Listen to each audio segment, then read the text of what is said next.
The Callisto Protocol is the latest example of the terrible work environments produced by the video game industry and by extension all these huge companies sucking the souls out of video game developers.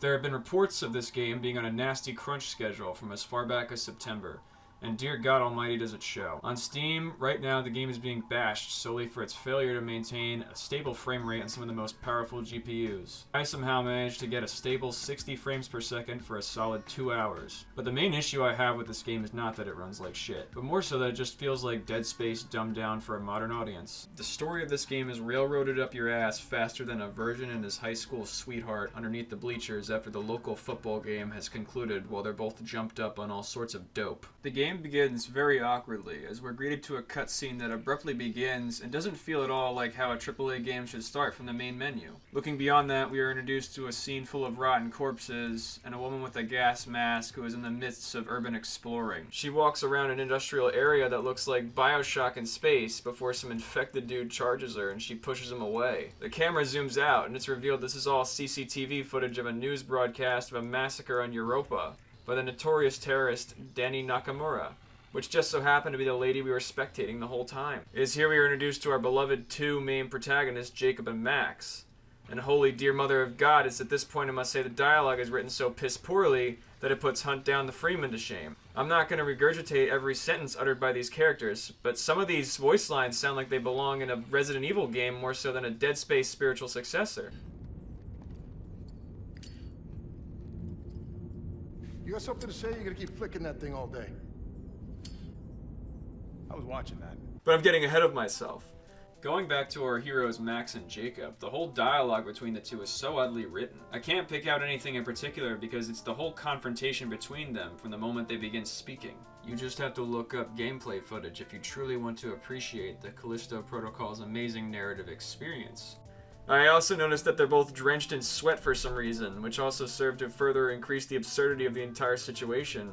Max plays with his stupid fucking lighter, and from this 3-minute long exchange we're supposed to latch onto him and his lighter like a mosquito to warm blood. Jacob turns off the news and tells Max to stop fidgeting with his lighter like a little bitch, to which Max says the whole job they're doing right now is stupid because there are too many space pirates in this region of space, and that they should just quit while they're ahead. Jacob just tells him to shut up and that he's gonna make them both very rich from whatever the fuck it is they are delivering. Max suddenly notices there's an anomaly aboard the ship and sends the playable character Jacob to go see what it is. After an uneventful and boring slog through the ship for about 5 to 10 minutes depending on how much you explore, Jacob will eventually find a giant fiery hole in the side of the ship. Max phones in and makes a comment that this is almost assuredly a result of the space pirates that he was just talking about in that cutscene prior. And it just so happens that it is. And it just so happens that Danny Nakamura is on board the ship as well. What are the odds, eh? The next few minutes are spent learning the god-awful stealth mechanic in the game.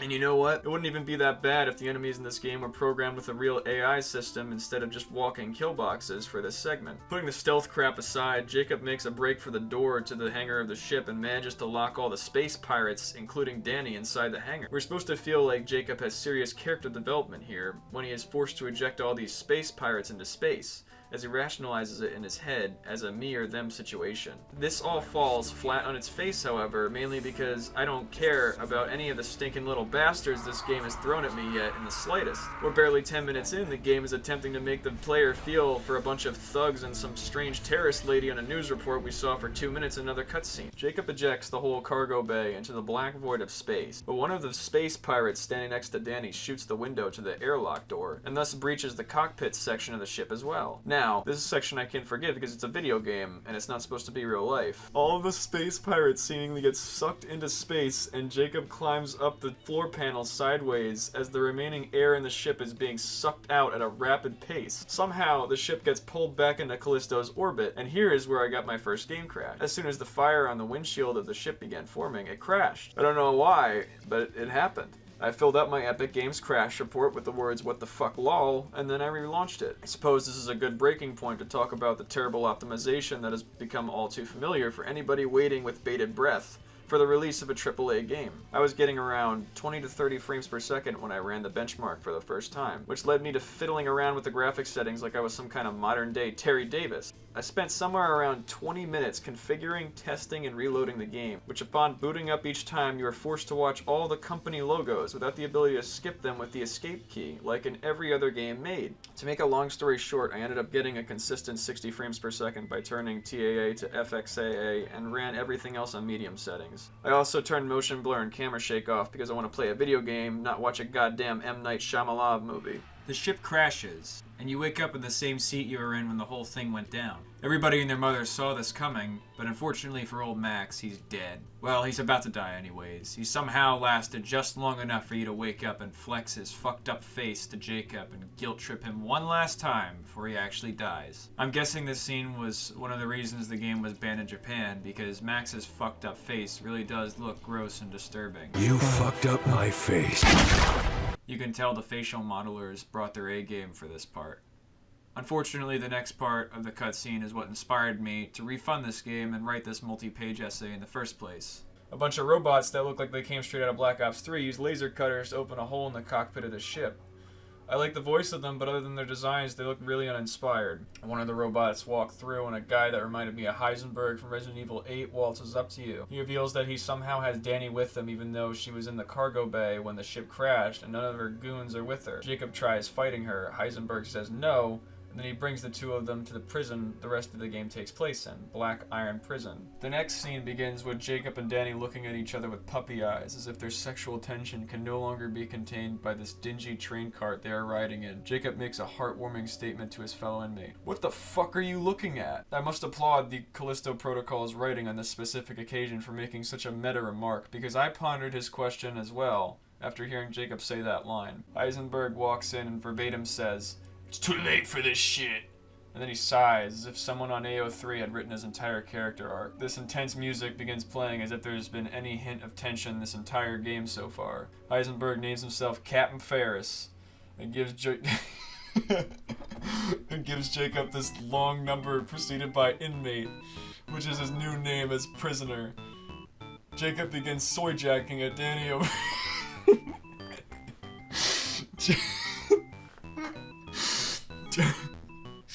Jacob begins soy-jacking at Danny over how much he loves her, but Captain Ferris is rather agnostic towards his whole love-hate relationship with her. The warden then materializes on screen like a holocron from Star Wars and gives a lame monologue I completely forgot about until I went back and rewatched this scene on YouTube. Captain Ferris remarks about how horny he is over the warden and makes it really awkward for everyone in the room. He then gives Jacob a very cringy pep talk about being a prisoner inmate and how to leave his life behind, and then the screen fades to black. The next scene is so fast it may as well be one of those fastest ASMR videos. It involves some doctor lady who probes your neck, and that's your health gauge, like from that one game in space that is all dead. You wake up and there's like a cutscene with Max, and his face is all fucked up, and the music box from the first game is on the ground or something. I don't know. Finally, you wake up in your cell after all that lightning fast plot exposition. Everything is on fire and exploding as you wake up, and only then do you realize we are still going at breakneck speed.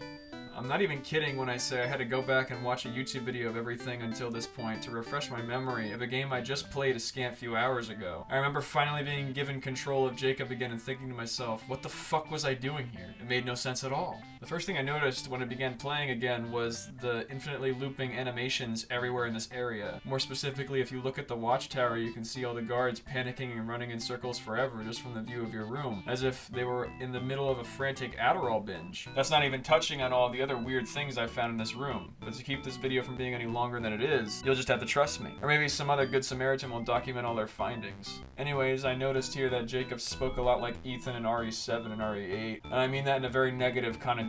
He will constantly state, "What the fuck?" or "Oh my god." No, silly. See, that's what I'm supposed to be saying, not you, the character in the video game. Anyways, the player continues onwards from the cell until you find this random British guy that gives you a shiv.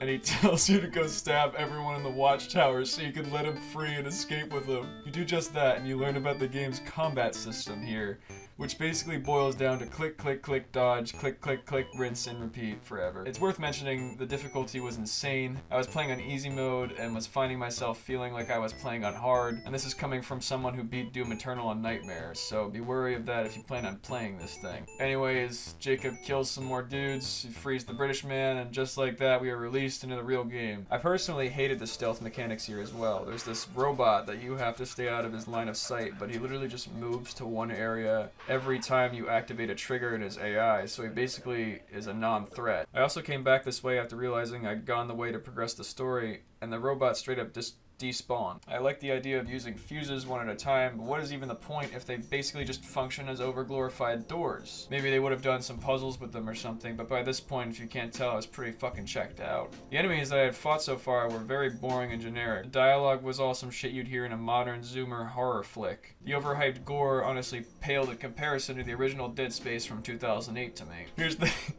Here's the crescendo of the review. I know I'm not supposed to tell you that, but I don't care. I spent like 15 minutes trying to find where to go in this area right here, and I had to look up a walkthrough on YouTube to find the answer. I found it. It was this catwalk right here, but the robot from the beginning of the level was still there shooting at people. So I figured I had to do something to get rid of him first. It turns out the right answer was just to walk right through him.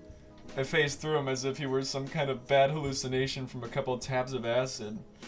It was here Heisenberg was this whole time. He dragged me by my balls and hung me in front of himself with a sadistic grin plastered on his face. For reasons unknown, he didn't instantly kill me and allowed me to walk around and press a button that opened a door and flooded the room with infected dudes, which one of them pushed him off and presumably killed him like Palpatine.